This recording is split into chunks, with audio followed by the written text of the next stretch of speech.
Hallelujah. We give the highest praise, glory, and honor to our loving Savior, Jesus Christ. We give double honor to our beloved parents in the Lord. Remember the cherish, the blessing, preaching, and teaching of our dearly beloved, Honorable Pastor, Evangelist Willie E. Almeida, and beloved Assistant Pastor Lina C. Almeida. Greetings to our beloved Almeida's family, beloved preacher, workers, beloved brethren, and visitors. Ako po'y nagpupuri at nagpapasalamat sa ating pinakamamahal na Panginoon Jesus dahil muli po ako po'y binigyan ng pagkakataong mapasalamatan at takilain ang kanyang banal na pangalan sa mga kamangha-manghang ginawa sa buhay ko ng ating pinakamamahal na Panginoon Jesus. Balikan ko lang po kung paano pa akong naligtas sa gawain ito, year 1986, sa dako ng Loton, na merong tinataglay karamdamang weak lungs, internal hemorrhoid at anemic, na ang pinakagrabe ko pong karamdaman noon ay weak lungs dahil apektado po ang aking puso. Noong mga time na yon, parang wala na po akong pag-asa. Sa tingin ko, maaga po akong mawawala sa mundo. Pero hindi ko po pa alam na yung po palang karamdaman na yon ay tatawagin ako sa gawain ng Jesus Miracle Crusade. Sa pangunguna ng ating minamahal, magulang sa mahal na Panginoon, beloved Pastor Willie Almeida. Alam po niyo, sinabi sa akin ng doktor na magme-maintenance na ako ng gamot. Pero nung makilala ko ang ating mahal na Panginoon Jesus, nagpabautismo sa pangalan ni Jesus, tuwing na ang karamdaman ko yan ay pinagaling ng ating pinakamamahal. Amen. Hallelujah. Praise the Lord. Isipin mo, year 1986 hanggang sa ngayon, pag ako nagpapacheck up, wala po silang makitang karamdaman sa akin. Gaano katotoo ang mahal na Panginoon sa gawang ito, na iniingatan ka maging sa physical na pangangatawan. Alam po niyo nung makilala ko pang ating pinakamamahal na Panginoon, tunay nakagalakan po ang aking naramdaman. Nung araw po, hindi naman po sa pag-ano, parang taas din po ng pride ko sa sarili ko. Pero lahat po yan idinaw ng ating pinakamamahal na Panginoon Jesus. Wala po tayong, masabi po natin, wala po tayong may pagmamalaki sa ating sarili. Dahil ang buhay na hiram natin, anytime pwede tayong kunin ang ating pinakamamahal na Panginoon Jesus. Nung araw po, pag kami kagalit ako, hindi ko po yan binabate. Gusto ko siya yung maunang bumate. Pero sa ngayon, kapag may katampuhan ka, dapat ikaw po yung unang ipakita mo sa isang tao na may pagmamahal ka. Dahil yun po ang itinuro sa gawa ito ng ating mga magulang sa mahal na Panginoon. Magpatawaran kung halimbawa nagkakamali ang bawat isa. Magpaalalahanan ang bawat isa kung nagkakamali. Alam po, dito ko po natutunan yan. Talagang napakabait po ng ating pinakamamahal na Panginoon Jesus. At hindi lamang po yan, maging sa pag-iingat sa akin ng pinakamamahal na Panginoon Jesus, dumanas din pa ako ng sari-sari, naka-encounter din pa ako ng sari-saring aksidente. Na nabangga yung aking sasakyan, ang airbag talaga pong lumabas yan. Pero sa kahabagan ng ating pinakamamahal na Panginoon Jesus, ang iyong abang lingkod ni walang fracture po sa katawan. Hallelujah. Gaano pa ako iningatan ng ating pinakamamahal na Panginoon Jesus. Marami ako pong mga patotoo na kung babalik-balikan ko, talagang parang halos hindi ka paniwala, pero totoong nangyari po at naganap sa buhay ko. Isa ko pong patotoo nung nandun pa ako sa dako ng Pilipinas. Nung ang bahay po namin, ay pinasok po yan ng isang ahas. Yung ahas na yon, pagbukas ko ng pintuan, talaga po yung kanyang ulo, nakataas na po yan. At talagang akmang manunuklaw po yan. Dahil yung dalawang dila niya po nakita ko talagang nag-aano na po yan. Pero po naalala ko po nga yung katuruan ng ating minamahal na pastor na sa gitna ng panganib, tawagin mo ang ating pinakamamahal. And hallelujah, hallelujah. Praise the Lord. Ang ginawa ko po noon, yung ahas po hindi natinag. Ako po parang hindi rin po ako makatinag. Kasi once na gumalaw kayo, talaga pong tutuklawin ka po ng ahas. Eh, nung makita ko po yung Bible ko, nakita ko malapit lang po dun sa kinalalagyan po nung kinuha ko po yung Bible ko. At yung Bible ko, ipinatong ko po dun sa, kumbaga sa ito po yung ahas, ipinatong ko po yung Bible ko dun sa ng ahas. Ang sabi ko po, sa pangalan ni Jesus, ahas, mamatay ka. Sa madaling salita, yung ahas po siguro nagulat. Instead na mamatay, tumakbo po yung ahas. Ako din po, tumakbo din po. Naghiwalay po kami ng kumbaga sa umalis po yung ahas, ako din po tumakbo. Kaya kinabukasan po, iniisip ko, sabi ko, mahal na Panginoon Jesus, baka kung saan po lang sumiksik yung ahas.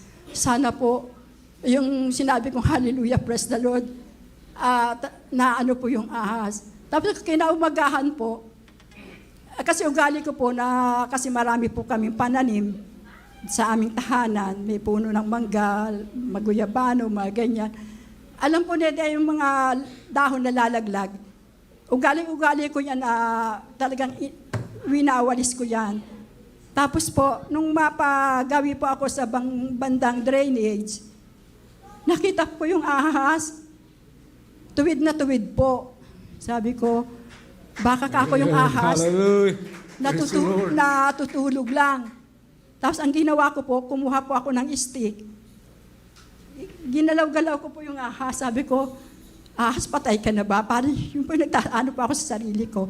Pero totoo, gaano kapangyarihan ang salita ng hallelujah, hallelujah. Praise the Lord, praise the Lord. Dahil po yung ahas na yon, totally po talagang namatay. Hindi ko po sinaktan yan. Gaano katotoo ang gawain ito, makapangyarihan talaga.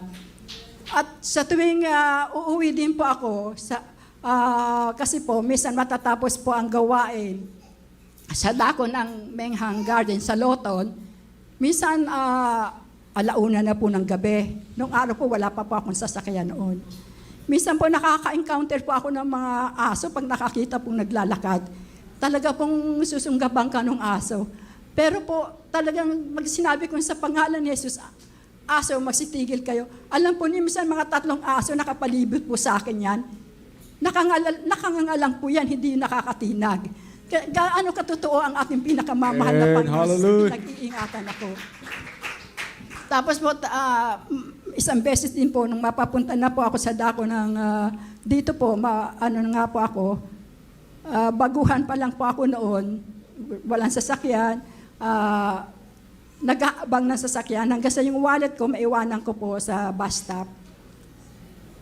Di madaling salita po, nakarating pa ako sa gawain, sabi ko, mahal na Panginoon Jesus, paano kaya yung wallet ko, nandun lahat ng mga, kasi andun po yung SS ko, andun yung baka hindi ko po makita na ulit.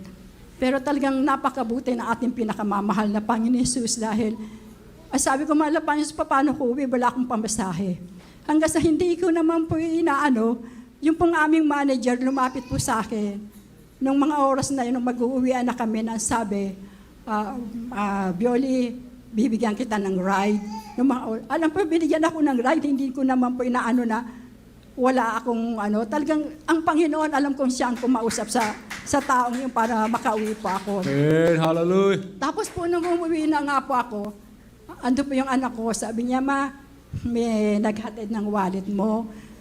Police, sabi ko. Sabi ko, salamat, sabi ko ganyan.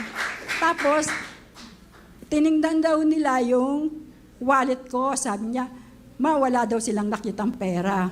Pero okay lang, pero alam niyo may pera ako doon.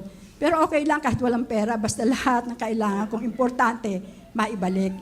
Pero po, nung binuksan ko po yung aking wallet, ang pera ko walang kulang. And hallelujah, hallelujah. Praise the Lord.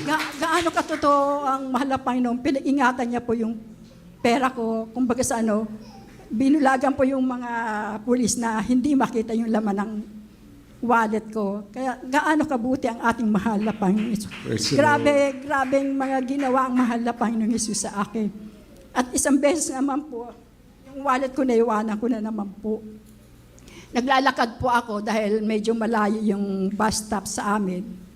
Sabi ko, mahal na Panginoon Jesus, kung babalik ako, 30 minutes, ang sasakyan darating na. Pero pag bumalik ako, alam ko, makakalampas yun, late ako sa trabaho. Tapos inisip ko, sabi ko, hindi, mangungusap na lang ako sa driver, sabi ko, naiwan yung wallet ko. Pero totoo ang ating pinakamamahal na Panginoon Jesus, kung gaano po mag-provide. Dahil habang naglalakad po ako sa daan, alam po ninyo, mahangin, yung mga dahon nagliliparan, alam po niyo, meron po ako nakitang pera. At ang Amen. pera yan, Hallelujah. papel pa po yan. Hindi kalakihan, pero alam niyo po no, eksakto lang doon sa pamasahing ibabayad ko sa bus, $3 lang po. Pero ang nakakapagtaka po, bakit hindi po inilipad ng hangin? Sunod-sunod po sila na bagong pera ang nakita ko. Kaya gaano kabuti ang ating pinakamamahal na Praise the Panginoon. Lord. Hallelujah. Pag Hallelujah. iisipin ko po yung mga ganyan na ginagawa ng ating pinakamamahal na Panginoon, alam po nyo talagang matutuwa ka kasi nagsisilbing kalakasan po sa atin yan. Yung aalalahanin natin pagka yung time na dumarating yung parang nanghihina ka, parang bibigay ka na. Pero tingnan mo kung paano ka iningatan, pinag-ingatan ng ating mahal na Panginoon. Praise the Lord. Ano pa niya Hallelujah. po kung paano pa ako nagiging malakas. Sabi ko, mahal pa salamat sa pag-iingat. Kung wala ka, marahil wala na po ako hanggang ngayon. Tapos po, yung aking pong insurance, kasi po, ako na member ng Kaiser, tawag ng tawag po para magpa-check up ako. Sabi ko, paano naman ako magpapa-check up? Wala naman akong nararamdaman. Ang mahal na Panginoon, kung may maramdaman man ako, sa Kanya ako sumasangguni. Dahil ang Diyos na aking pinaglilingkuran ay Diyos at buhay na totoo. And hallelujah. Ano pong nangyari sa akin na yung kung bumagsak po ako sa semento, na yung dibdib ko yung tumama, halos pakiramdam ko mawawalan po ako ng ulirat. Pero ang Panginoon po, siyang nagbangon sa akin. Hallelujah. And Halos hindi hallelujah. na po ako makabangon noon. Pero sabi ko, paano kung meron broken bones sa dibdib ko, ikaw ang mag-ayos, ikaw ang magsauli. Pero alam po na totoo ang ating pinakamamahal na Panginoon. Dahil nung may pain akong naramdaman, ngayon talagang walang-wala na pong pain. Hallelujah. Gaano kabuti ang ating pinakamamahal na Panginoon.